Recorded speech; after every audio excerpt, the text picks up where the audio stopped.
with our Windows to the World programming, we're making lemonade out of lemons by having more, not less, opportunities to be enlightened, to be inspired, to be able to get together. You know, Zoom might not be as it's not as good as in person, but it sure beats better than nothing.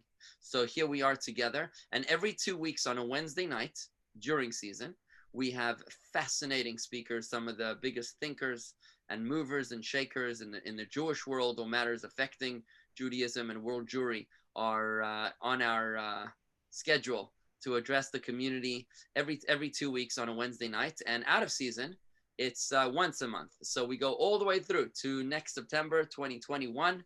And whether or not we'll need to be on Zoom back at that time, we'll evaluate. It's flexible, but for right now, the pandemic is still raging, and we have the great privilege of welcoming tonight distinguished professor and special guest Robert Watson. Just before I introduce the professor, who will be making a presentation for about 45 to 60 minutes, followed by questions, I'd just like to welcome everybody that's here with us. We can't see everybody, but those that we can are Andy Siegelstein and Bob Wertheimer. I see Brenda Kramer and Bruce Pfeffer, Chester Luby, Carol Sherman, Shalom, Cy Halpern, David Kramer, David Rifkin, Dean and Dan Dubansky, Edith, I think it's Edie Berenson, Gloria Shellep, Goldie, Grace Stewart, Graciela Nucevic, Harriet Walters, Helene, Henry Lieberman, Jay and Stephanie, Jerome and Phyllis, Joan and Stan Perlman, Corey, Linda Weiss, Lois Miller. Wow, what a great crowd we have here. This is unbelievable. The Burgers, the Gottliebs. I don't know who's that. Mark, is that, which Mark could that be? I don't know which Mark it might be. Maybe. Okay, and we have Marilyn Mitzner. I think I saw her husband there too a moment ago. Oh, Sandy Backlord's here with us. Wonderful, good to see you. And Sandy Boynton. Hang on a second. Sherry and Maurice Ayashi, Sophie Brookner. So many names. It's so beautiful to see everybody. Stacy Thaw, Susan Cole, Susie Feldman. Wow, Donald Miller, and I believe is Russell Stock over there on the iPad. In any event, really nice to see everybody, and thank you everybody for joining us here tonight. I just would like to say one thing before we start, and that is nothing riles up American Jews like anti-Semitism. But we have to remember that we are Jewish not only because they hate us, but we're Jewish because he loves us. We have to celebrate who we are as Jewish people, to be able to celebrate our identity as Jews, not only because there are those people that hate us and want to kill us and murder us, God forbid, but also because we have a destiny, we have a responsibility, we have a gift to bring to this world. Let us cherish that and be Jewish, not only because the anti-Semites remind us of who we are, but because of our calling, our longing, and our purpose. So with that, Hannah, ready? I'd like to just introduce our very special guest who has a very long biography. I mean, he's a very special, a very celebrated person. So I try to put together an abbreviated biography to Professor Robert Watson. It goes like this. He's an award-winning author, professor, historian, and analyst for numerous media outlets, published 36 books.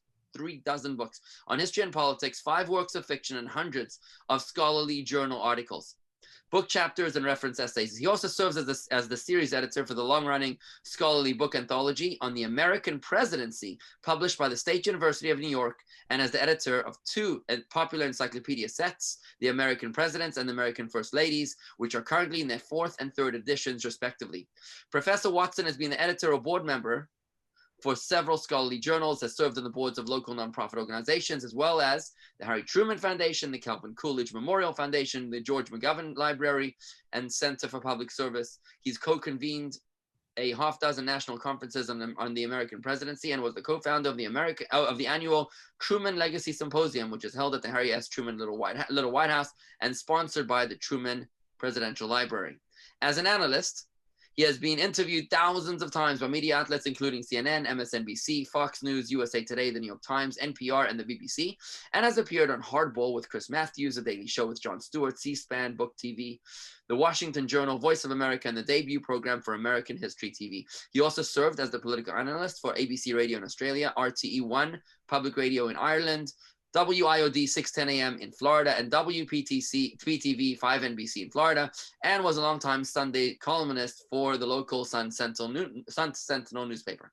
Professor Watson has served as a visiting scholar with many organizations, including the Truman Presidential Library, Gerald Ford Presidential Museum, Illinois Holocaust Museum, and the U.S. Military Academy at West Point, and has received a number of awards for his community service. Contributions to the study of the presidency, the civic and history programs he offers schools, and teaching excellence, including several Professor of the Year awards.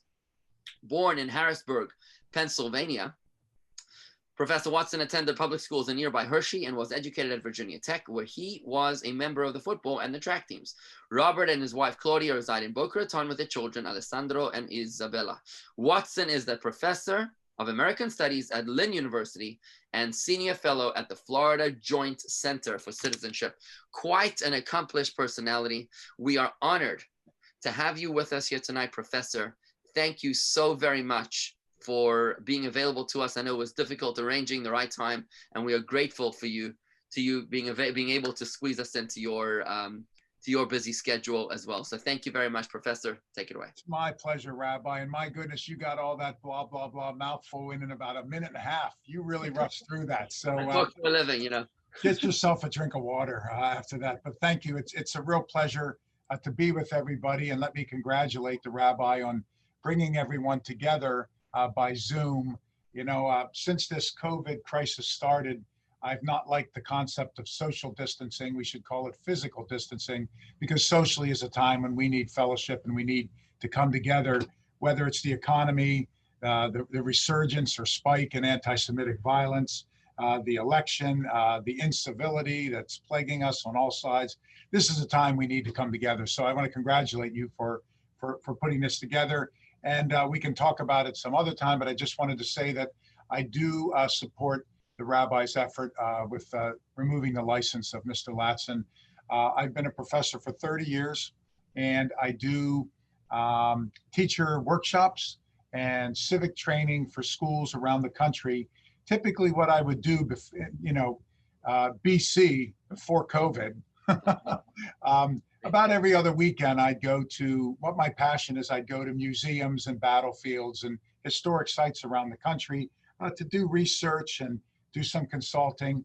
And while there, I would always do a program where for the local school teachers or school system on whatever historical topic I was working on.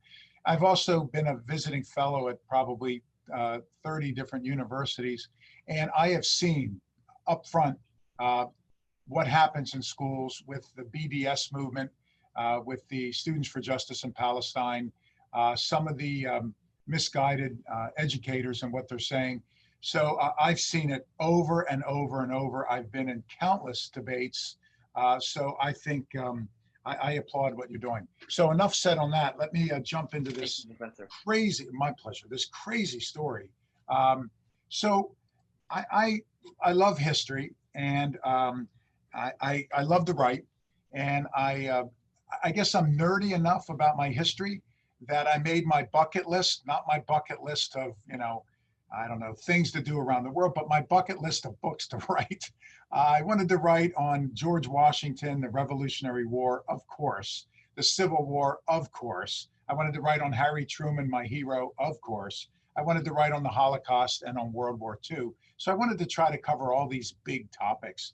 So several years ago, I was thinking about what could I possibly write on World War II. That was the project I had picked, I don't know, 7 years ago. What could I add that had been missed by all these wonderful historians and authors and scholars? And it came to me that I think the one aspect of World War II that we don't know a lot about is the final week of the war in Europe. The Nazis took ridiculously meticulous records, and the British were pretty keen record keepers themselves. But in the last week in Europe, the Nazis were too busy running, burning everything, committing suicide, and dying. And the British and the Americans were racing toward Berlin. So that final week in Europe was absolute chaos. And we don't know a lot about it. And there's not a lot that's been written on how the war ended, which also means there's not a lot written on how the Holocaust ended. So I thought, there's my topic. And what I wanted to do is I wanted to write, starting with April 30th. Hitler commits suicide in the bunker. Takes the cyanide, shoots himself in the head, and thirdly has his body burned. The trifecta, the hat trick. And I wanted to end up about a week later with VE Day. So that was going to be the book. And what I thought would be appropriate, because it's such a big topic and an emotional topic that I was worried, how could I possibly wrap my brain around this and do this justice? So what I thought I would do is each day of that final week or so in the war, I would profile one story of love and one story of loss. How distinctly human. Maybe against all odds, friends or family survived 2 different concentration camps and met one another.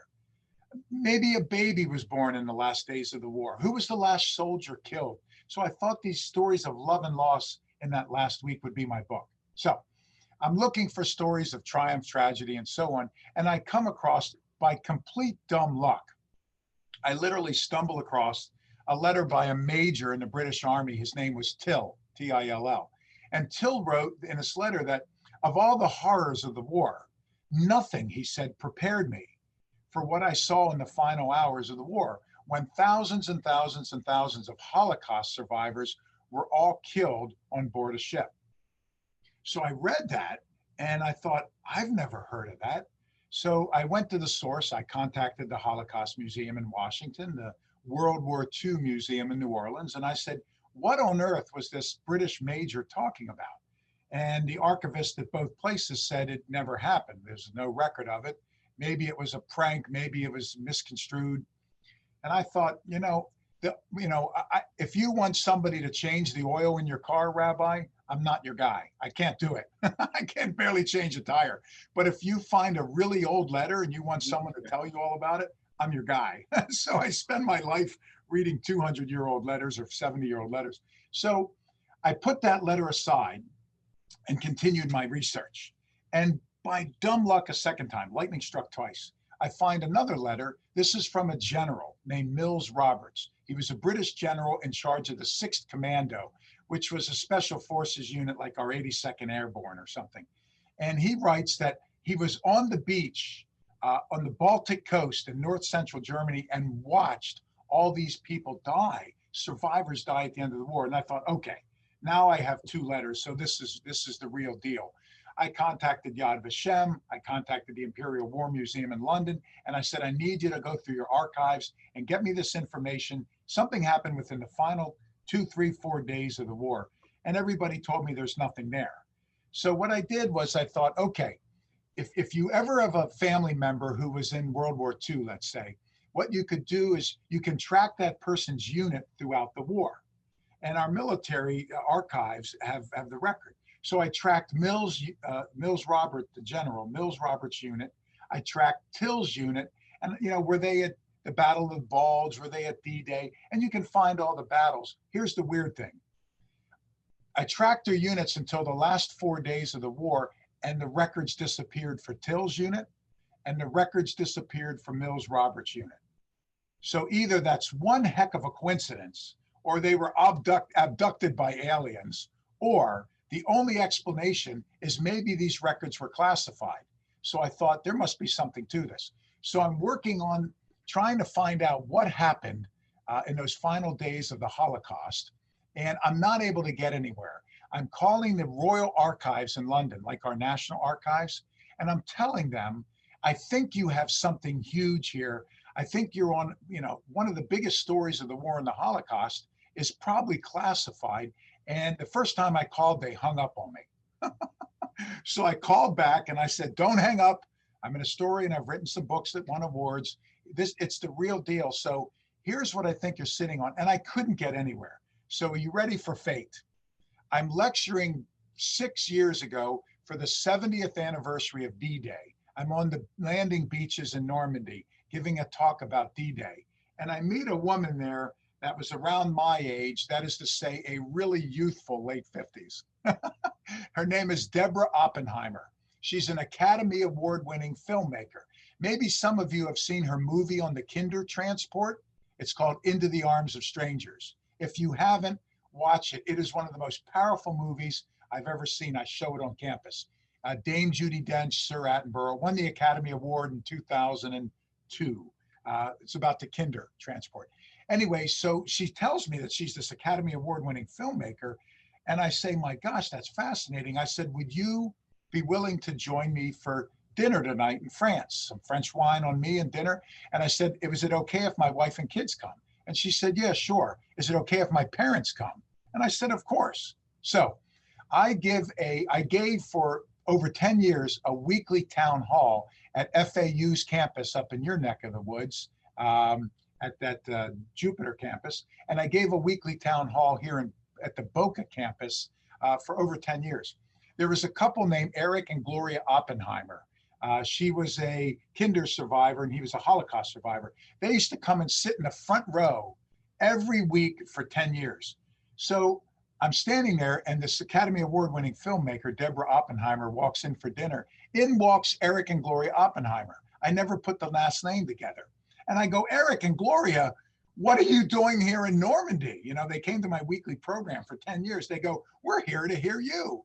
And I go, boy, you guys got to get out more socially, right? And then I look and I go, this is your daughter? And Deborah looks at me and she's like, you're the guy they go to all the lectures, you know. So we both said, what a small world. So I told Eric and Gloria, how on earth in all these years did it slip your mind that you didn't tell me your daughter won the Academy Award, right? What kind of Jewish mother are you that you didn't tell someone your daughter? If my kids won the Academy Award, Rabbi, there would be a PowerPoint about it before I got into the program. So long story short, Deborah says, my parents like your books. What are you working on? And I told her about this crazy story and I can't find anything. I can't get the British government to work with me. And she says, oh, no worries. I know Prince Charles. I know Dame Judi Dench. I know. And I'm thinking, okay, she had too much wine to drink.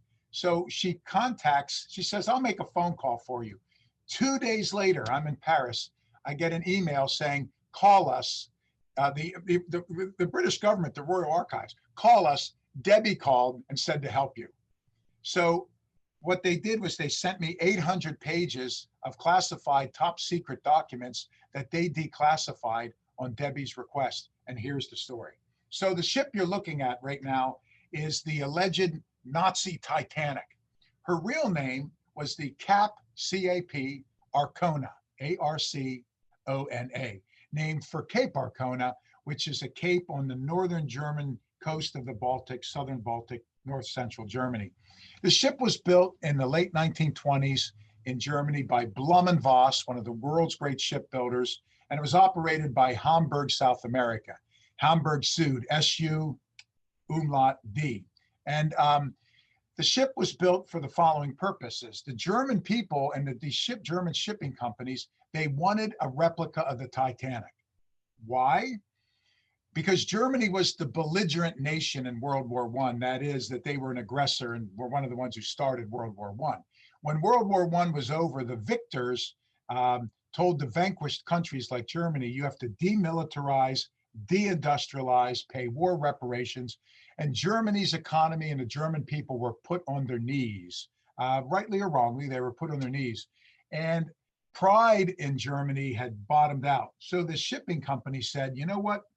To restore pride in Germany and among the people, and also to position ourselves to compete in the coming shipping industry in the 1920s and 30s, we're going to build a replica of the Titanic. And there she is. Doesn't she look like the Titanic? The grand ballroom, the 7-course dinners. The only noticeable difference is this ship has only 3 funnels. The Titanic had 4 smokestacks. So they even reinforced the hulls to make her stronger. They put more lifeboats on it.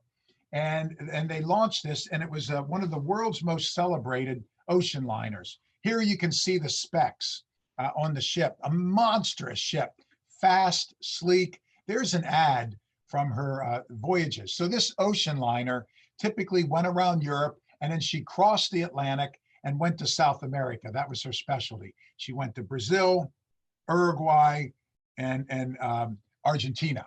In fact, they even wrote a tango in Argentina about this ship, and the ship had a tango band on it. This ship would be comfortable next to the Queen Mary II, or one of the great ocean liners today. Here's some pictures from the ship during her heyday. She was known as the Floating Palace or the Queen of the South Atlantic. There in the top center, you can see Hollywood A-list actors and actresses sailed on the ship, European monarchs. It even had a heated pool in the 20s and 30s, tennis courts. It looks like the Titanic. Now, of course, all that would change with World War II. So Hitler comes into power in January of 1933. And it turns out that Hitler loves big ships. To Hitler, this ship is a symbol, a floating, tangible reminder of the superiority and power of the Third Reich, or so he said. So he starts to call this ship, the Capricorn, he starts to call it the Nazi Titanic. And she continues to sail through the 30s. All that changes September 1st, 1939. Hitler invades Poland. World War II begins. So the Nazis continued to sail a lot of their ships. They put guns on the ships and camouflage them, but not this one. This was too important for the Third Reich, the Nazi Titanic. So they took her to the Baltic coast of Poland. And you can see I put a map on the left near present-day Gdynia and Gdansk. And there they set her. Why that part of the world? The north part of Poland and Germany, the southern Baltic, was one of the last parts of Europe to be hit during World War II. So there the ship would be safe. You can see from the picture on the right, they took off all of her fancy paint and they painted her like a gunmetal gray so that it wouldn't draw attention of the Allies. They took out the Persian and silk carpets and the chandeliers and the gold, and they stripped her down and they used the ship as a floating naval barracks. That was her demotion. But all that changes again in 1942. So by 1942, thank goodness, the complexion of World War II had changed. Germany's power in North Africa, even Rommel, the legendary Desert Fox, the Germans, the Nazis, are beaten in North Africa. Their effort to invade the British Isles, Operation Sea Lion, the Battle of Britain, is foiled when a few British RAF pilots beat back the German Luftwaffe, one of the great upsets of history. So on the southern front, North Africa, on the western front, the British Isles, things went south for the Nazis, thank goodness. Also in the eastern front, Operation Barbarossa. In the summer of 1941, Hitler wants to invade the Soviet Union, and he sends 3 million soldiers and thousands of tanks, thousands of artillery pieces, and the bitterly cold Russian winter sets in and annihilates the Nazis. So on all three fronts, they had lost. In a rare moment of sanity and a rare moment of lucidity, Hitler says to Joseph Goebbels, his propagandist, "We may lose this war." So he assigned Joseph Goebbels a task. "I want you, Goebbels, to open up a new propaganda front in the war." 1942. "I want you to come up with something so horrific, so larger than life, that it's going to make the world love us, the Nazis, and hate the Allies." Now that's a tall order. So Goebbels says to Hitler, "What is it I'm supposed to do?" And Hitler says, "I have no idea." Goebbels has no idea. So Hitler and Goebbels are trying to think of something so fantastical, so diabolical, that it's going to change the complexion of the war.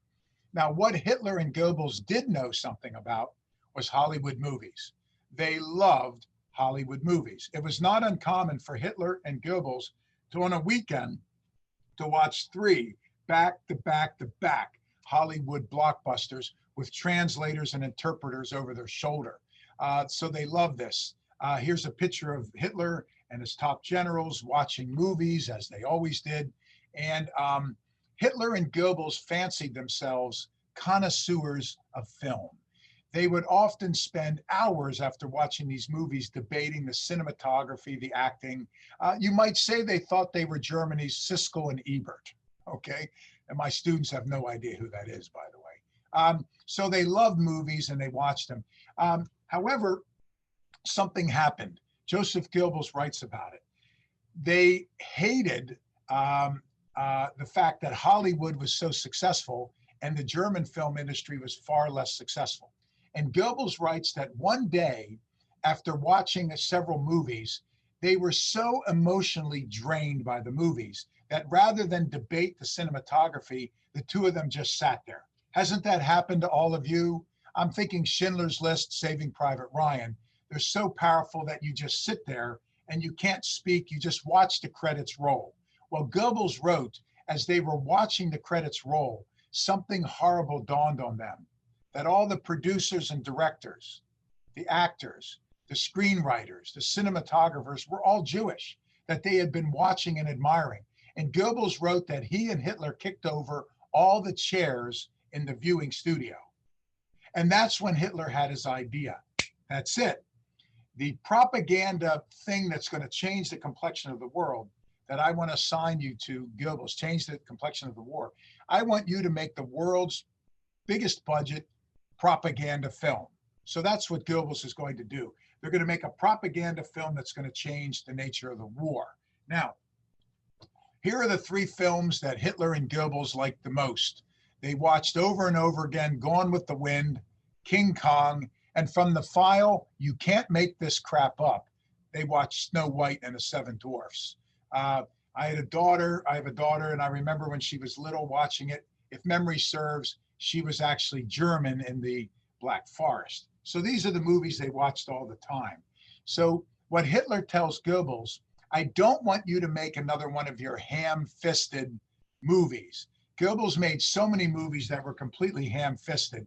He said, I want you to make something on par with Leni Riefenstahl's Triumph of the Will, which set the standard as the biggest budget, most powerful, most horrific propaganda film in history. I want something bigger than that.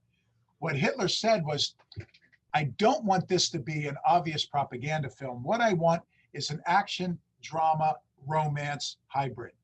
The movie that Hitler's and Goebbels hated the most was Casablanca. You've all seen Casablanca, right, everybody? It's basically an anti-Nazi propaganda film, but you don't realize it because it's great acting, great directing, great cinematography. So Hitler says, that's the gold standard. I want a Casablanca. So here's some of the movies that Goebbels, there's Joseph Goebbels, the twisted, evil propagandist. Judd Seuss and Der Vigor Jude were two of the hundreds of propaganda films he made. These were probably his two most successful. Judd Seuss is Seuss the Jew, and Der Vigor Jude, the Eternal Jew. And in almost all of Goebbels' movies, and I rewatched these two movies when I was doing research for my book, they're horrifically difficult to watch. It just makes you ill. But the storyline in all the movies is virtually the same. There's an idyllic German village or hamlet until a Jew moves in. And as you can see from these two images, he looks like Dracula, and horrible things happen to everybody until the people rise up and drive him out of town with pitchforks and torches and whatnot, and then everybody lives happily ever after. In some of the movies, wherever the Jewish character walks, rats scurry around behind him. So that's the kind of nonsense. So Hitler says, I don't want another one of these. I want Casablanca. So they start working on a film. And there's a Nazi script writer. His name is Bratt with two T's. And long before James Cameron, he realized that the Titanic, the story of the Titanic, is one of the world's most fascinating stories. So Bratt is working on a version of the Titanic, but instead of just another version of the Titanic, he wants a Nazi version of the Titanic that's a propaganda film. So in his film, the British and the Americans are all evil, and the people that try to save everybody on board are Nazis, who even warn about icebergs. So he's working on a Nazi Titanic. So Hitler and Goebbels say, that's it. We're going to make the Nazi Titanic in 1942. And they already had a star for the film. Didn't they have a ship called the Nazi Titanic? They had a replica of the Titanic. So they repainted her, put all the fancy gold and silver and staircases and carpeting back in it. And here's Hitler and Goebbels watching some early cuts on their Nazi Titanic film. Hitler assigns an unlimited budget for the movie. In the middle of a war, he's spending on this propaganda film. He also reassigns units of the Kriegsmarine, that's the German Navy, to be extras on the film. What they want is they want a Cecil B. DeMille-esque cast of thousands, greatest story ever told. He wants one of those kind of films, and it's going to be the Nazi Titanic. So Goebbels starts looking for actors and set designers, and they hire the greatest carpenters and artists. They hire the most handsome German matinee actors and the most beautiful models. And, you know, it's an A-list. The one thing they have the ship, of course, the one thing that Goebbels writes that they don't have is a director. It turns out, Goebbels writes, that all of Germany's great directors were in the concentration camps or fled the country. But they find a guy named Herbert Selpin, S-E-L-P-I-N. And Selpin is an ironic choice because he's not a real loyal Nazi. But in a way, he makes sense because Selpin's expertise is action, drama, romance, hybrids. He makes movies like Casablanca, which is what they're looking for. I went and watched one of Selpin's movies when I was researching this book, and the movie was essentially Indiana Jones. It was about a dashing professor and rabbi, aren't they all, really? Who goes to Africa, fights the locals, finds the treasure, gets the girl. It's Indiana Jones, basically. So he's hired to make this film. And here's some images of the film. On the lower right, that's Herbert Selpin with the ascot, the director. The square-jawed guy next to him is the lead actor, a popular German actor. On the top left, there's a scene from the movie with the captain. Bottom left is a poster advertising the Nazi Titanic. And the top right, that's the sinking scene. You can see Selpin on set talking to the guy who's supposed to be the radio operator, and they're knee deep in water. Fortunately for history, everything that could go wrong went wrong. The movie went over budget. There were delays. The sailors got drunk on set and destroyed the set. One of the lead actresses gets pregnant. They want to film the sinking at night because the Titanic sunk at night. The problem is all of Germany is under a mandatory blackout because of Allied bombing. So what they do is they get those giant like ballyhoo lights and they light up the set, and the Allies see it and they bomb the set. So everything is going wrong. Selpin is getting heat from Goebbels. Goebbels is getting heat from Hitler. Selpin starts to drink. He shows up on set one day drunk, and everything goes wrong, and he curses Hitler, Goebbels, and the Nazis. Well, you know and I know that the SS are everywhere. The Gestapo is everywhere. Selpin is arrested, and he's taken to meet Goebbels, and they hang him. And here's a image that was in that classified box of documents that the British government sent me. So they hang Herbert Selpin, and they stage this whole thing and have him sign a testimonial that he was committing suicide and the whole 9 yards. So with Selpin dead, the problem is no other directors want to finish the movie. Surprise, surprise. So the Germans find a B movie guy named Werner Klingner who finishes the movie. So Joseph Goebbels sits down to watch his long-awaited Nazi Titanic propaganda masterpiece, the movie that's going to change the war. And when he watches the movie, Goebbels is appalled. Why? There was Nazi propaganda in the film, but there was also anti-Nazi propaganda in the film. From the grave, the director, Selpin, had the last laugh. The movie is essentially a movie about a fanatical captain, read Hitler, who all the passengers are trapped on a ship, read the German people, who runs into an iceberg into World War II. So the analogy was too clear. And after all that, the most expensive propaganda film in history, Joseph Goebbels orders all copies of it destroyed. Fortunately, pirated copies made it out to Prague and Paris. And today I've put all these pictures up on Google Images, and I've shared them with, at the Hebrew Union, I shared them with a couple hundred rabbis and Holocaust Museum staff. I've turned them all over. We also put a copy of the actual Nazi Titanic movie with English subtitles up on YouTube so you can actually watch this difficult film. Here's the poster when the film was supposed to come out, but it was banned. here's something that's interesting. The Nazi Titanic movie, it's difficult to watch because you know the story. But from a cinematography perspective and technological perspective, it's quite advanced. Now, I like the James Cameron movie with DiCaprio and everybody, but I think the best Titanic movie is The Night to Remember. Would anybody agree with me? A Night to Remember, the British black and white movie from 19. Absolutely. Yes, Thank that you. was a great one. Thank Yes. you. That's the best Titanic movie. Well, here's something, ma'am, that you'll like. Well, I think one of the reasons why it's the best, all the ship and sinking scenes, the British director simply stole and took all the Nazi film parts. So here is the sinking scene from A Night to Remember. That's the actual Nazi Titanic. So if you go back and you watch that classic old film, ma'am, you can actually see the Nazi Titanic. There it is. Here's another image. Here they are lowering the rowboats from the Nazi Titanic. The Nazis actually wanted the ship to sink and a lot of people on board to die, and they wanted to film it. That way it would be realistic. This is the depths of their inhumanity. Okay, so after the film is banned, fast forward to the end of the war, March 1945.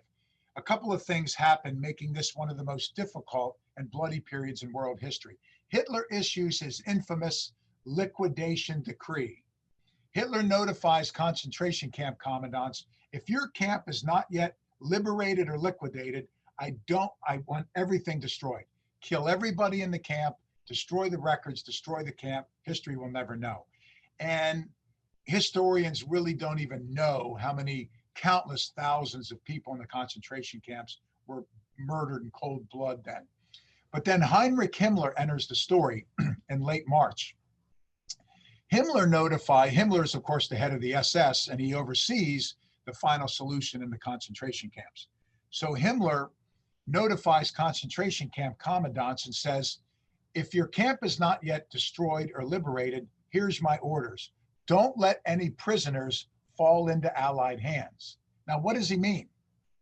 Hitler later sends his staff and to talk to commandants, telling them, I want you to relocate all the concentration camp survivors from your camp to a place in Hamburg, Germany, north central Germany by the coast, called KZ Neuengamme, Neuengamme. Now, why is Himmler trying to save tens of thousands of Holocaust survivors? Here's why. He wants to put them all on a ship.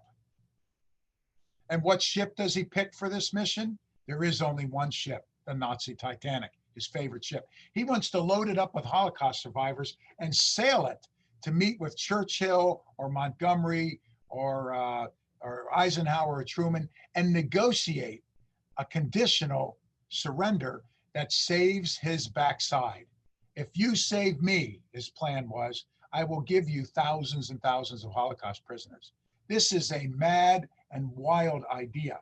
So what happens is in April of 45, tens of thousands of survivors are marched to Neuengamme, and many, many perish before they get there.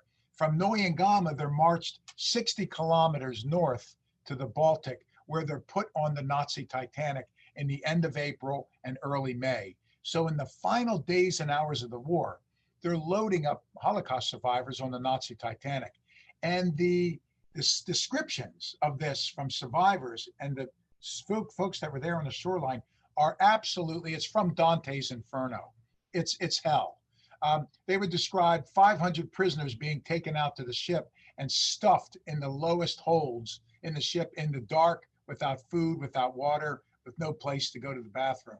And then an hour later, they bring another launch out with, let's say, another 500, but they bring back 200 corpses. And then for an hour, they would throw the dead overboard, then bring another 500 out. So we don't know how many thousands of people were on the ship, because it was this macabre scene where they're bringing every couple hours hundreds and hundreds, then every couple hours they're throwing bodies overboard, and bodies are washing up and piling up on the coast. So this is what's happening. Now, of course, while they're doing this, Hitler commits suicide on April 30th, and his new wife, Eva Braun, commits suicide with Hitler in their pact. Hitler even kills his favorite dog, his German Shepherd Blondie. Joseph Goebbels and his wife bring their 6 children to the bunker. They kill all 6 of their kids with teddy bears in their hands, and then they kill themselves. It's utter madness in Nazi Germany. Heinrich Himmler goes on the run. He gets captured and he commits suicide. Hermann Göring, the Luftwaffe commander, goes on the run. He gets captured. He commits suicide. So as the war is ending, you have thousands of Holocaust survivors on the port in north central Germany. It's called Lübeck Bay, L-U-B-E, .ck, Lübeck Bay, at the port of Neustadt, N-E-U, New City, Neustadt. And there's thousands of survivors at the port and thousands on the ship. Now, all the senior Nazis are dead or on the run. So there's 2 Nazis in charge of the coast. One's name is Karl Kaufman, with the K and a K. He's the top politician, like a mayor or governor, you would say. The other one is Count George von Basewitz-Behr, B-E-H-R, like the paint. He's the top Nazi intelligence officer. The 2 of them say, we don't want to be responsible for this ship. We don't want to be responsible for the thousands and thousands of survivors. So we have an idea. Here's their idea. They loaded the Nazi Titanic ship up with highly combustible fuel. They squeezed every last soul on board the ship. And they said, we're going to blow it up and sink the ship. It'll be one final FU to the world. We will deny the Allies from getting the Fuhrer's beloved Nazi Titanic. And the world, they said, will forget the Titanic because so many more people will die on the Nazi Titanic. Right when they're ready to blow the ship at the end of the war, May 3rd at 2:30 p.m., 14:30 military time, the British 6th Commando, do you remember the beginning of my talk? I said I found 2 letters from Major Till and General Mills Roberts. General Mills Roberts' unit races into the Baltic and they wipe out the Nazis there. A few Hitler youth and a few young naval cadets run into the woods. Everybody else either surrenders or is killed by the British. And people are celebrating on the ship. People are celebrating at the port. And General Mills Roberts is told by the locals, you got to go out to that huge ship, which is anchored 3 kilometers off the port, because it was too big to come to the port. You got to go out there. There are thousands and thousands and thousands of Holocaust prisoners out there. Mills Roberts wrote that he could barely withstand vomiting because of the smell of so many bodies that had washed up from the ship. Right when Mills Roberts is ready to go out to the ship and save everyone, they hear a deafening roar. They look skyward and the clouds and sky blacken. 6 squadrons of British bombers fly into the Baltic and they target the Nazi Titanic and they blow the ship out of the water. It's history's worst instance of friendly fire. It was the British Royal Air Force that blew up the ship. And huge holes are torn in the ship. The ship takes on water and starts to roll over. Thousands of folks are jumping into the Baltic. Unfortunately, the Baltic in May is still 42 degrees Fahrenheit. Most die of hypothermia. After all, they survived the Holocaust, they survived the death march, and they survived days in the ship. Who could possibly survive that? Those that didn't die of hypothermia, as the ship starts to roll over and sink, the suction is pulling people under the ship. And those that manage to swim away from the ship are machine gunned by British planes with machine guns that strafe anybody in the water. It's absolutely unconscionable what is happening. Now, here's some scenes from the final days of the war. I'm going to fast forward. Let me move forward here. On the left, talking to Hitler, that's Karl Kaufman. That's the politician that ordered the ship blown up and loaded everybody on it. On the right is Count George von Basewitz-Behr, the Gestapo guy, who ordered it. Now, von Basewitz-Behr on the right, he would get his comeuppance. He's captured by the Russians and he's taken to a gulag, a prison in Siberia where he dies. However, Karl Kaufman on your left, he is brought before one of the trials, not the Nuremberg trials, but the Hamburg trials. There were many tribunals after the war, and he's found to be innocent. He lives a long life and dies comfortably as an old man in his sleep. So no justice is given there. These are the British planes that blew up the ship. You can see the one on the right is from one of the museums I went to, maybe the Imperial War Museum, I'm trying to remember, and an artist image on the left. They're called, the Royal Air Force, they're called Typhoons, like the storm, Typhoons. Mark 1B Typhoon bombers. Now, they're not really big bombers like American B-17s or B-24s or British Lancaster, but they're not small fighter planes like an American P-51 Mustang, if there's any World War II buffs out there, or a British Spitfire. They're kind of hybrids. They're too big to be a fighter, too small to be a bomber. You can see from the picture I showed you on the right, do you see the long 6-foot rocket there? They fired 6-foot, 60-pound rockets. Do you see the little clamps hanging underneath the fuselage? They carried a 500-pound bomb. And you see those huge machine guns on the wings? Those are twin 20s. Those are what strafed and killed all the survivors in the water. So these are the planes that destroyed the ship. I want to move to a close by telling you 2 stories and then my thoughts on this horrific incident, which would be, as I said, the world's worst case of friendly fire. It's the single bloodiest hour of the Holocaust. It's the final tragedy of World War II. And it might be the world's worst maritime disaster. Many more people died on the Nazi Titanic than died on the Titanic. Many, many times more. But yet the British government was so embarrassed and appalled that they did this, that they sealed and classified all the records. Get this, it was the 100-year secret. They were not to be opened and declassified until the year 2045. Because of that Academy Award-winning filmmaker, they agreed to declassify them 6, 7, I don't know, whatever years ago, and give me access to them. Today, all the documents have been released in the Imperial War Museum in London, and you can read them and see them. Many of them are digitized. I put the photos up online, so did they. As I mentioned a moment ago, I went to Hebrew Union and met with 250 rabbis and Holocaust museum directors and told them the story, gave them the documents so they can bring it back to their congregation, to the Bima, to the museums, and share it. So 2 stories, lest this whole thing be a tragic story. The guy you're looking at is Berek Jakubowicz. Berek Jakubowicz and his brother Józek were Polish, as the names would suggest. And they were in a number of camps, including Auschwitz. They were teenagers when they were taken to the Nazi Titanic and stuck in the ship. They were in the deepest hold at the bottom of the ship with hundreds of other people for days in pitch black. Berek wrote that they were up to their ankles in human feces and urine, and most people had died. So they sat on top of the dead to not be covered in human waste. When the ship was hit, a gaping gash like the Titanic was torn into the ship, and freezing cold water rushed in. Almost everybody that wasn't dead dies instantly and drowns. And what they're happening, Berek and his little brother Józek are treading water as it's rising and rising to the ceiling.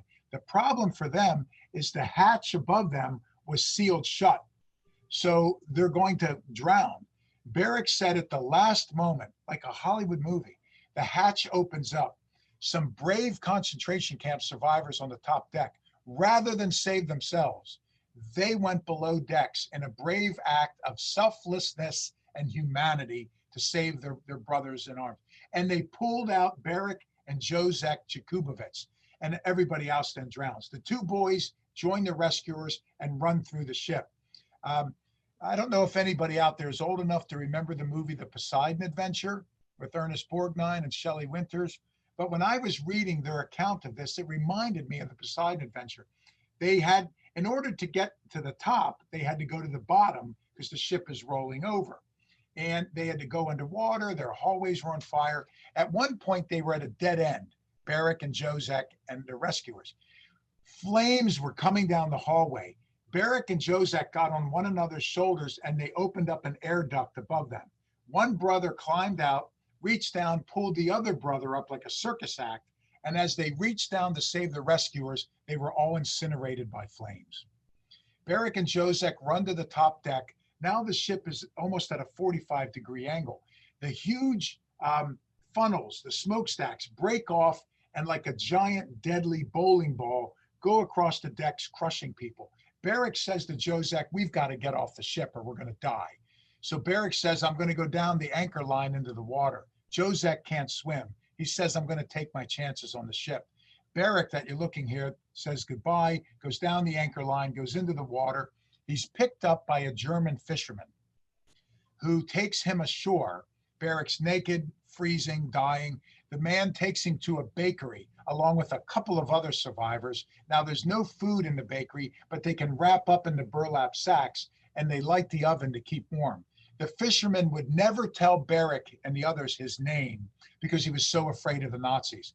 I tried, Rabbi, for years to find this man's name so we might list him as among the righteous in Yad Vashem, but I couldn't find his name. So Barrick says, we fell asleep that night. And the next morning, the doors kicked open and we thought we were going to die, but it was the British. They saved them. They took them to the local hospital. Against all odds, and you can't make this up, when Barrick walks into the hospital, guess who's there? Jozek, his brother. That night, the British went out on board the ship, and Jozek had shimmied all the way to the bottom of the ship where the British rescued him. Barrick and Jozek moved to Boston, got married, had children, successful careers, and they lived a long life. About 4 years ago, I talked to Barrick's wife for the last time on the phone. She was still alive, and we reminisced about all this. One more story. This is Francis Akos, A-K-O-S. He was Hungarian, as the name would suggest. As a teenager, he was a violinist with the Budapest Jewish Symphony. He is captured by the Nazis, taken to multiple camps. He's ultimately taken to the Nazi Titanic, where he is below decks as well. Francis Akos jumps off the ship into the water, gets a piece of wood, kicks his feet, and manages to get away. He and others are picked up by a German military boat, but when they realize they're Holocaust survivors, the Germans throw them back in the water to drown.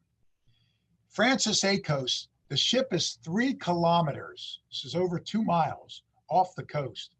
He swims to the coast. Now, I want you to think about this. He's been through the Holocaust. He's been through the Death March. He's on the ship. He's starving. He's bone thin, and it's freezing water. And Michael Phelps could not swim 2 miles in that kind of condition. And yet some of these survivors, superhuman, athletic feats to get to the coast. Right when they get to the coast, some survivors have crawled up onto the shoreline. They're too weak to stand.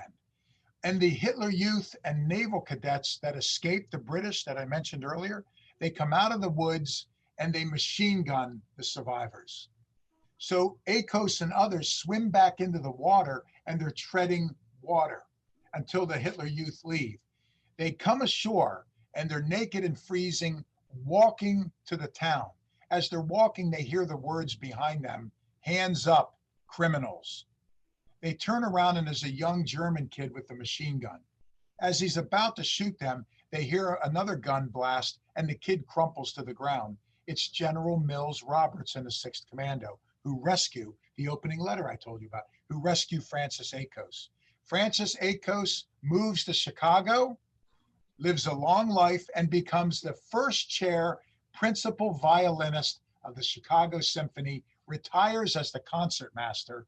Got a chance to talk to him several years ago. He was a virtuoso, almost in the realm of an Itzhak Perlman, just a virtuoso, lived a long life. So in closing, how could the British have done this? You and I know the difference between an ocean liner and a warship. You and I know the difference between a naval officer and a skeleton wearing striped pajamas. In a way, it was the perfect storm in the worst way. So on May 3rd, 1945, the final hours of the war, the British set off in their Typhoon bombers to hit this ship. It's so cloudy and rainy, the weather's so bad, they have to go back and then come back in the afternoon. The clouds were at 2,000 feet. So the bombers have to drop below the clouds. As you all know, if you're in a bomber flying slow and low, you're susceptible to anti-aircraft fire. So they went in and they fired everything they had at the ship. And this is an actual photograph taken from one of the British planes of the ship burning and being bombed, and she's starting to sink. So they hit it with everything they had. Now, one of the pilots, his records were in those classified documents. His name, and I have it here on the screen, was Alan Weissy. And you can see his quote. He said, "We shot up the chaps in the water with our machine guns." He said it was a horrible thing, but we were told what to do, and that's war. What it was most of the pilots that day were about 18 or 19 years old because the British were running out of pilots. The commander of those 6 squadrons, the old man in charge of the mission, was 23-year-old Johnny Baldwin, who would live through the war and then perish over the skies of Korea during that conflict. There was one pilot who knew what he was doing. His name was Pierre Closterman. He was French, and he wrote that he knew who was on the ship. And he said, "I didn't give a damn." He said, "I was going to kill everyone and everything." Why? Because my home city of Paris was destroyed. Everyone I loved was killed. The Nazis have done too much. This war is going on too long, and I'm going to kill everyone. Tragically, there was a rumor that the Nazis were going to load up ships and try to escape to Norway for one last stand, using the geographic isolation, the cold weather, the fjords and mountains of Norway for one last stand. So the British pilots had heard that rumor, so they were told to blow up every ship. They fly into the Baltic, and look what they see, the biggest ship, the Titanic, that any of them had ever seen. So everybody focused on the ship and blew it up. Here's a picture as the ship was sinking at the end of her life, classified. So I think history has her secrets. That's my first day of class in my history classes for the last 30 years as a professor. History has her secrets. Most books have been lost, destroyed, or burned. There's more we don't know about history than we do know. Even for something like the Holocaust, which was the world's most heinous and unimaginable example of genocide. Even for World War II, where we had photography and in real time embedded reporters, there's still things we don't know. And history still has whoppers like this story. I think within the climate of the last few years, where we've seen a spike in membership of neo-Nazi hate groups, from the Tree of Life Synagogue in Pittsburgh to Charlottesville, and we've seen a resurgence of the ADL. Every organization that documents anti-Semitic hate crimes has shown a spike in the number of incidents. I think we owe it not only to those who perished, but we owe it to the young folks to retell stories like this and retell stories of the Holocaust to every single generation. Otherwise, we're going to fight the same fights every single generation, and the words "never forget" or "never again" will not resonate. Thank you for your time. Wow, Professor Watson, what an unbelievable presentation. That was really disturbing, and I can't even say enlightening. It really wasn't. It was so sad to think that there was an entire chapter of this war that happened so quickly. It was as I was saying to the rabbi before the speech, it was easily, of all the books I've written, it was more difficult than all the others put together. And it's the only book I've written that I cried while I was in my office reading the documents. And it was the only book I've ever written where I had to get up and go home during my research because I couldn't take it anymore. Just reading page after page after page after report. It was just absolutely alarming and shocking. And to think that something like this was I had never heard of it. Mm. And almost, I mean, I asked if the name rings a bell to anybody, Michael Berenbaum. He's the senior Holocaust scholar at the U.S. Holocaust Museum. I'm not a Holocaust scholar, but I wanted to write this book because only once in a lifetime does an historian get a project like this. Thank you, Emily, by the way, for the compliment online. But because of the gravity of the book and the subject matter, because it was an unknown story, because I'm not a Holocaust scholar, I didn't want to make a mistake.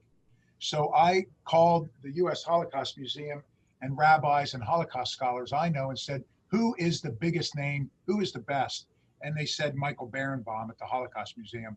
So I called him, and he was kind enough to go through the book for me to make sure I didn't make mistakes. I also contacted, if anybody knows the name, Rabbi Gouges, and a number of people who went through the book for me just to make sure I didn't make mistakes. So Professor, just before we open the mic for any questions, I'd like to ask you: do you have any idea how many Holocaust survivors perished in that disaster?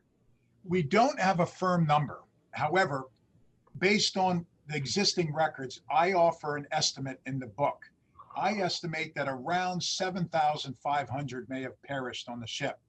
I also estimate that a few thousand died at the port when they were strafed with machine gun fire. There were 3 other ships, the Deutschland, the Aten, and the Thielbeck, anchored nearby. Each one had about 1,500 survivors. 2 of them were sunk, so that's 3,000 more. I estimate several thousand died on the death march from the concentration camp. So if you start putting the numbers together, you're way over 20,000 people in this incident, which would make it the single bloodiest event or hour. But we sadly, we may never know. The British dug a big mass grave, and they put several thousand bodies in it and then covered it up and put a small marker over it. But they didn't identify, they didn't even try to get a firm count, which is in and of itself is disturbing. So there, yeah. So, I'm sitting here with my daughter Musia, who's fascinated with everything about the Holocaust, and she was remarking that we've never really understood. Our own grandparents were in Auschwitz, and they were on those death marches. Wow. My grandparents were there. We're actually second cousins of Elie Wiesel. Oh my! One of my heroes. Yeah, wow. Yeah, we're from Siget in Hungary, is where our family's from on my mother's side. And Musia pointed out to me that we've always wondered where these death marches were headed. What was the plan? But are you saying that all the death marches were heading towards this ship? I'm not saying all of them. What I'm saying is in March and April of 45, there were probably a dozen death marches that were headed to Neuengamme, which was in Hamburg. Hamburg is the closest city to the Baltic. It's fed by river and rail to the Baltic. Why Hamburg? It was one of the largest concentration camps that had a lot of room. So that was the staging ground. So we know there were 10 to 12 marches that went to Hamburg. From Hamburg, people were then marched 66 kilometers to the Baltic to be put on this ship and 3 other ships. I got to the book, happily did well, and that was we were able to get the word out on the book. And I did, I'd say 30 city book tour. And what was amazing to me was I had about 4 or 5 people that raised their hand and said, my late husband was on that death march. Wow. I had a lady at University of Pennsylvania. I was speaking to about 500 people. A lady about 90 years old, very distinguished, stands up at the end of my speech and said, my husband was on the Nazi Titanic and was one of the few that lived. So I said, ma'am, wait after the speech, please. I sat down with her over coffee afterward, and she knew details that I think only I knew because I spent time with this. She knew every detail. So it was crystal clear to me that she was telling the truth. So I said to her, please tell me your husband taped a Shoah interview for the archives. And she said, no, he would only talk about it with me. He couldn't bring himself to talk about it. And as you know, Rabbi, given your own family's experiences, how many people never told their stories? And I often tell my students who say, why wouldn't they tell the stories? I said, I want you to think of it. And your daughter might. Tommy, you have to send this to your mom. Yeah, think about it this way. Think of the worst thing that's ever happened to you, multiply it by 100 and share it with a stranger. You don't want to do that. And it really wasn't until Elie Wiesel's book, Night, before people felt like they could share and that they should have a responsibility to share. So we lost a lot of stories. I also, I'll give you one more. I got a phone call one day after my book came out by a guy who was a writer for the Atlantic magazine. And he told me, he goes, are you sitting down? And I said, yeah. He said, my grandfather was on the ship. He's on like page 205 in your book. And I went, oh my gosh. He said, are you ready for this? He's still alive and living in Buffalo. Wow. So I said, has he ever told a story? And the grandson said no. So I called Deborah Oppenheimer, the Academy Award-winning filmmaker, and we sent camera crews there, and we filmed the story for the Shoah Foundation.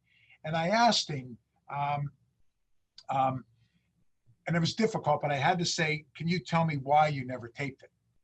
And he said, I couldn't talk about the story until one day my grandson started asking me about the Holocaust. And I realized, and that was the grandson that worked for the Atlantic. He said, I realized I had a responsibility to tell the next generation. And he said, my grandson said, you got to come to my school and tell everyone. So he said he went to the school. And when he was telling the story that he was on this replica of the Titanic, it was a secret tragedy. He said the teacher came over and said, thank you, you can sit down now. The teacher did not believe him. So after all those years, he mustered up the courage. And then he said after that, I never talked about it again. But fortunately, Deborah Oppenheimer was able to get him to share his story, and we sent it to the Spielberg collection for our show interviews. Amazing. Are there any questions? Anybody would like to ask a question? I have a question for Eric Oppenheimer. Was he originally from Baltimore before he moved to Florida? I don't think so. I think he was from New York. I got to know Eric, and we talked after my speeches all the time, but I can't remember. But Eric Oppenheimer just passed away about 2 years ago. He lived in Boca, which is where I got to meet him, and was one of the kindest and most dignified men I'd ever met. You know, I will ask his daughter, Deborah, if you said Baltimore, sir? Yeah, also asked Debbie if she remembers Sandy Backler. I knew Eric Oppenheimer, who had a daughter named Debbie in Baltimore. Well, I'll be gone. Wouldn't that be a small world? I'll email. By the way, you've been to my house a couple of times, Bob. So we've met before, but I'll give you a call during the week. Got it. I will email her tonight as soon as we finish this, Sandy. Debbie lives in Hollywood and is still a filmmaker. So, Dr. Watson, do you know Michael Berkowitz from the University of London? I do not. I do not. I should I? Well, he also does research at the Holocaust Museum in Washington and all over the world. So I thought maybe you knew him. For the record, I'm not a Holocaust scholar. I write on military history, and I write on American political history. So I've written on the Founding Fathers, the Revolutionary War, the Civil War, Harry Truman, Abraham Lincoln. Yes. But this, and when I first got the project, when I first found it and they opened up the archives, my first thought was, I need to find the best Holocaust scholar to write it. And then I went, what am I thinking? This is a find of a lifetime. I want to write it, but I'm properly humble enough. And what do they say? Some people are humble for good reason. That would be me. To know that that's why I got Michael Berenbaum and Rabbi Gordis. I got all sorts of Deborah Oppenheimer. I got a whole bunch. Alan Berger, the eminent scholar at FAU of Holocaust and Judaic Studies. I got about a half a dozen top scholars to go through this book because I said, look, if I make a mistake, I'll never forgive myself. So that way I felt I could have my cake and I could eat it.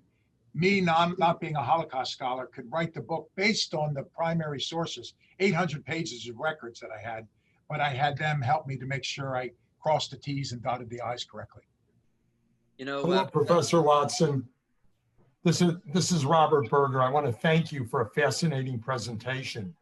And as we started our discussion earlier about people that are Holocaust deniers, we owe a great deal of a debt of gratitude to you, because the more documentation that is created in books like yours will make it more and more difficult for future generations to deny the existence of the Holocaust when they're as well documented as your book.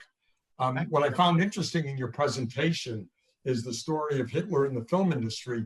There's a running theme in Quentin Tarantino's *Inglourious Bastards*, if you're familiar with the movie. I am. About the film industry in Germany and the whole storyline about getting Goebbels and Hitler and all the higher ups in the German command into that movie theater to watch, I think, a movie with Leni Riefenstahl.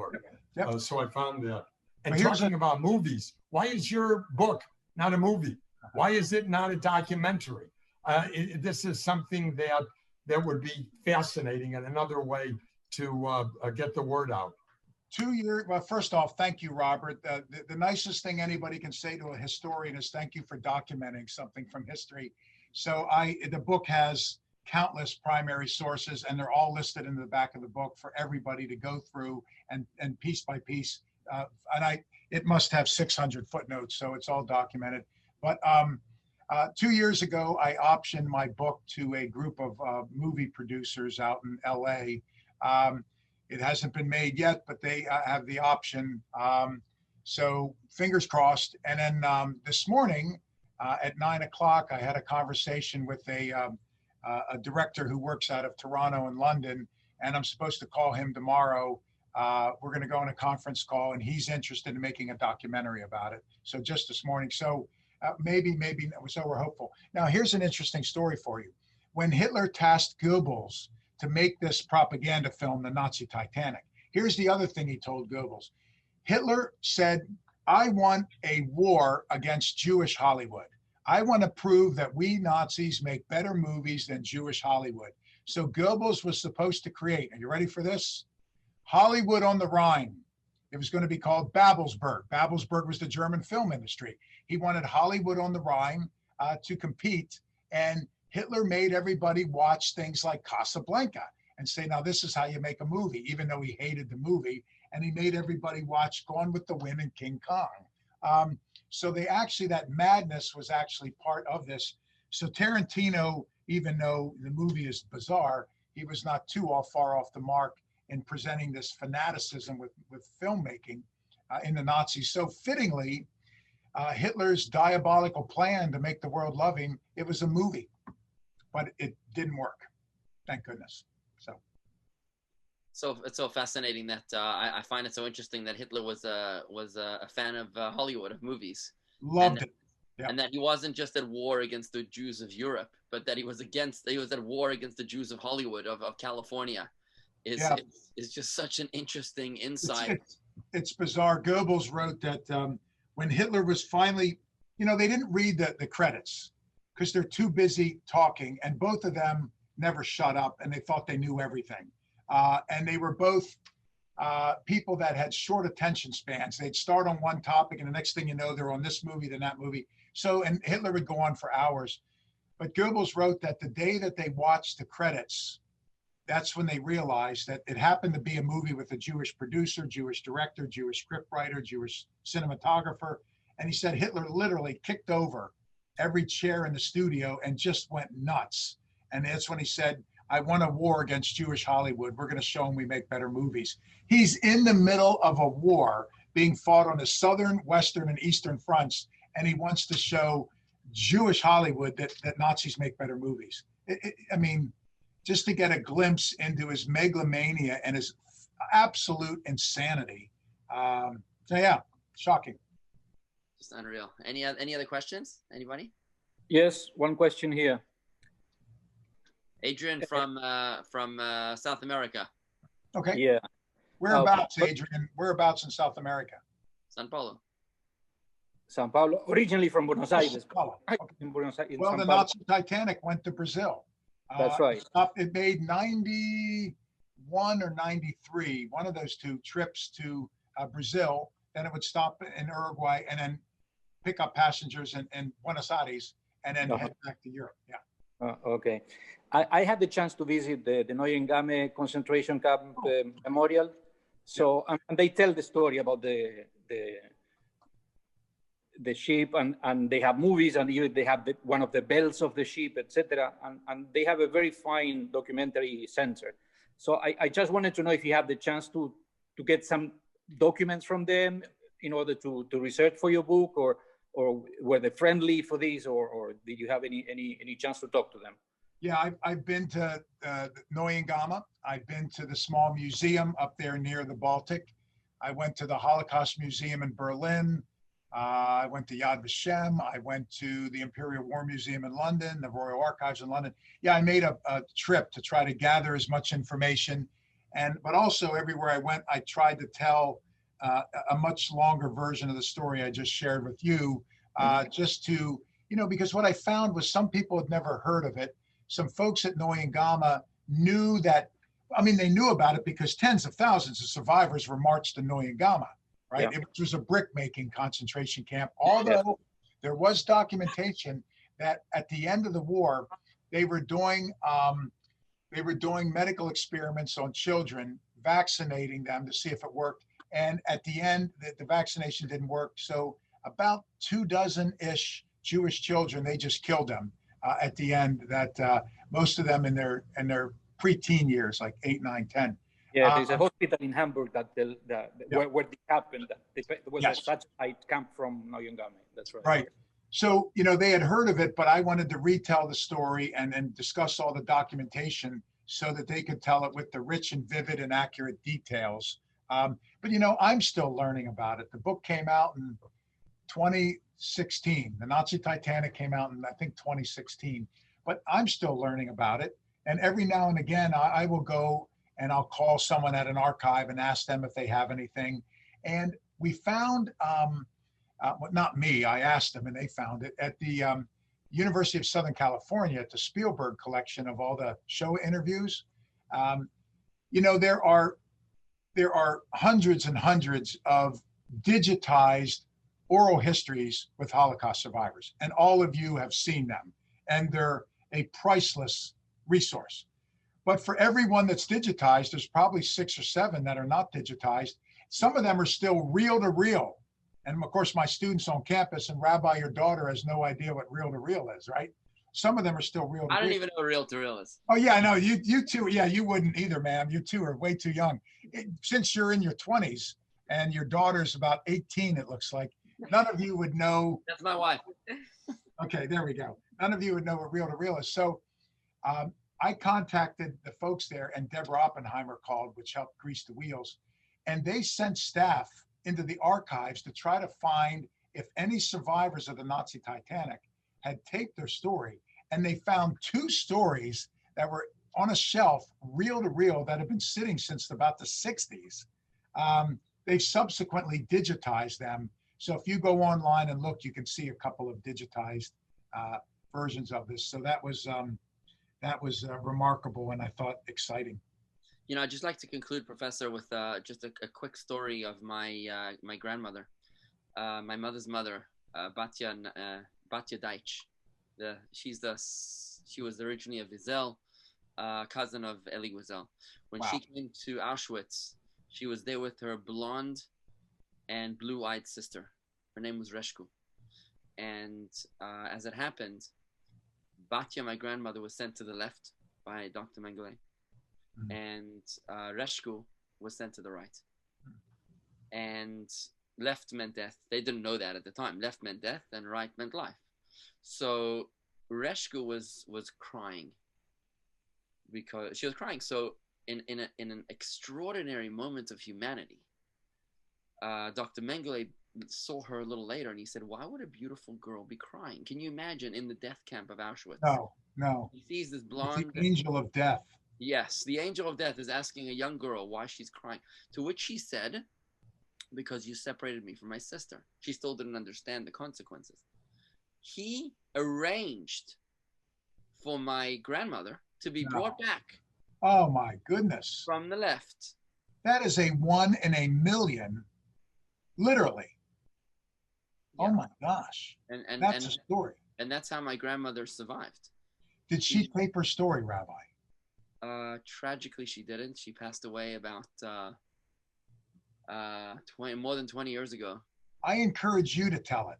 Oh, I did. I've already published it, at least to our community, and ultimately, that's a story. Yeah, I've published it in digitally to our community, ultimately. But thank you very much. The idea to think, we think of the Nazis as beasts and just totally inhumane. But what you've introduced is this a vulnerability of theirs, this with the movies and how while they're fighting a war, he's making a movie set and he's willing to light up the night to risk being attacked, which ultimately happened. Yeah. That they were human beings. Yeah. Ultimately. And when you think about it, human beings are capable of the greatest heights and the worst and lowest depths. Yeah. When we think about the fact that we have to stand guard of a lot like Robert Berger said moments ago, that we've got to be vigilant. And if this can happen in Palm Beach County, where a Holocaust denier is leading a school, for heaven's sake, then it could happen anywhere. And we all have to be ambassadors for good and for evil, for good and for light and for integrity and truth and honesty. And we cannot subcontract that to anybody else. No. So I want to thank you. Unique position with that story to be an ambassador, to be a voice to tell that story. A quick thing I'll leave you with then too. So I did just over 30 cities, book festivals, Holocaust museums on that book tour. And I kept count. I had a total of 7 people that confronted me and told me the Holocaust did not exist on the tour. Oh. 7. And my guess is that it was billed as this secret Nazi unknown Holocaust, however they build my talk. So that probably brought these people out of the woodwork. And the very first one I had was actually at Harvard bookstore, of all places. Now, it wasn't a Harvard student, it was just someone that showed up. But the guy came up and confronted me at the end that I was a Zionist propagandist and the Holocaust never happened. And I try to pride myself on having an answer for most questions, but I didn't know what to say. And I just stood there and I didn't know what to say. And the audience was freaked out. And he went on for a while. And then I told him, I'm here to try to sell some books, if you'll excuse me, and walked out cursing. And when I went back to my hotel that night, I was so angry at myself because I didn't have anything to say. So I sat and I thought long and hard all night. How do I handle this if it ever happens again? And it happened 6 more times. What I did was I told the person, would you please share your view? How do you know it didn't happen? Blah, blah, blah, blah. Share it with our audience. And I told the audience, no, hear him out. And I said, you have 2 minutes to rant. And they would get 1 minute in, and then they would start cursing and tell us all to leave, and he would walk out. But what I did then is I told the audience, let this be a lesson to be vigilant, as you just said, Rabbi, that once you hear someone spew that kind of nonsense and venom, you can't be a bystander. You have to be an upstander. So what I did each time that I heard it, I just let the person go and told everybody in the audience or around me, listen to what this person's saying. Now go double and triple down on your commitment to retelling every generation. So, yeah. Amazing. Thank you. Thank you so much. It's really, when I think about it, I think that this is something that happened in such recent history. It like boggles your mind. We think that we're living in, modern day times, in a modern society. These things don't happen. And when you think about, we're not talking about, ancient Romans or the ancient Egyptians. We're 75 years ago. Yeah. Such modern times. So it makes it, firstly, so much more scary that if it could happen then, it can happen again. But also it really gives us this responsibility to be the, what's that? To really be the lives of these people who lost them and really carry on their legacies. And just if I could be a drop a little bit deeper in terms of living their lives, all the stories that we hear that happen during these terrible, tragic times of our history is that we see that in the depths of death and in the valleys of death, or whatever you want to call it, in the ashes, these people had such strong faith. Yeah. And they lost everything. They had nothing. They didn't know what tomorrow was going to bring, and still they declared their faith in God. Yeah. Yeah. And when you think about that, it's crazy to think, how can you at those moments declare a faith in God when he seems to be totally gone and he's not anywhere to be found? Yeah, I don't know how they survived the death march, how they survived the ship, how they found the wherewithal in the water. I mean, imagine multiple years in camps, and then a death march, then the ship, then it's blown up around you. I don't know how. I mean, it would be hard for any one of us to find the will to go on through just one of those. Yet the 2 men I profiled went through multiple. I don't know how they did it, but they did it. Yeah, thank you for that. So I just wanted to add to that, you know, today we're so blessed to live in a free society where we're free to be who we are and believe the way we want to believe and live the way that we want to live. And sometimes it's easier to declare your faith in God when you're in, you know, when you're squashed, when you have nothing else. Right. But we really, in order to live those lives that were lost, need to think about, you know, the blessings that we have today and be able to have that same faith that they had and the same appreciation and the same gratitude in this. And it becomes all more important as we're losing that generation. Absolutely. So it's up to the three of you to continue that voice, because we're losing this generation. So yeah. And all of us. Professor, what's the best way for people to purchase your book and all your books? It's they're Amazon.com, and it's in paperback, so it's cheap. It's only a couple of bucks. You get what you pay for. Professor, don't look in the book, but don't look in the cover, but inside the book, right? It's Professor Robert Watson, and I'm looking forward to watching the movie on YouTube, Nazi Titanic. Yeah. Actually, maybe I'm not looking forward, but I think it's going to be painful. Yeah, I have to brace myself for that one.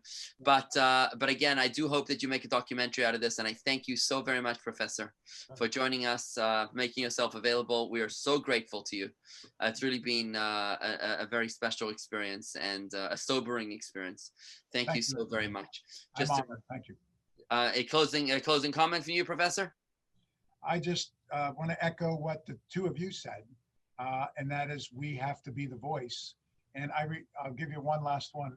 The publisher was, I worked every day for, month after month, every day. I didn't take a night off or a day off. I felt the pressure to get the book out, because with every day, what if a Holocaust survivor or World War II vet who was there passed, and I took too long to get the book out?